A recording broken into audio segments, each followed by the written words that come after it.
Good morning everyone. সকাল সকাল ঘুম থেকে উঠে পড়েছি, যেহেতু আজকে আমার 10টার থেকে ডিউটি রয়েছে, তার জন্য আমাকে সব কিছু তাড়াতাড়ি গুছিয়ে নিতে হবে। আর আমি আজকে আমার ঘর গোছাতে গোছাতে তোমাদের সাথে কিছু কথা শেয়ার করতে চাই।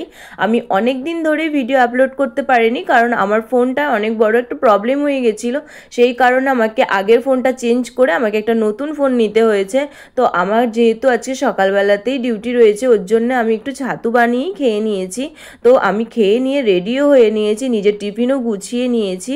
আর আমি এইভাবে আজকে বেরোচ্ছি। আর আজকে আমাদের এখানে ধর্মঘট থাকায় আজকে অনেকটা রাস্তাঘাটটা একটু ফাঁকা ছিল। আর ফেরার সময় বাচ্চা বিড়ালটার সাথে দেখা হয়েছে, খুব ভালো লাগে এইসব দেখতে। তো যাই হোক, আসার সময় ঠিক করি একটু ফুচকাও খাবো। আর ফুচকাও খেয়ে আমরা একটু মন্দিরে গেছিলাম, সেখানে ঠাকুর দর্শন করে চলে আসি। এসে স্নান টান করে আমি আমার বাচ্চাদের সাথে একটু খেলা করি।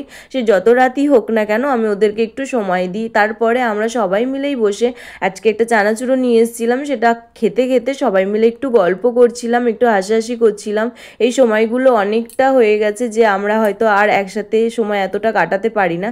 তো এইভাবেই আজকের দিনটা কাটলো। টাটা এভরিওয়ান, দেখা হচ্ছে কাল।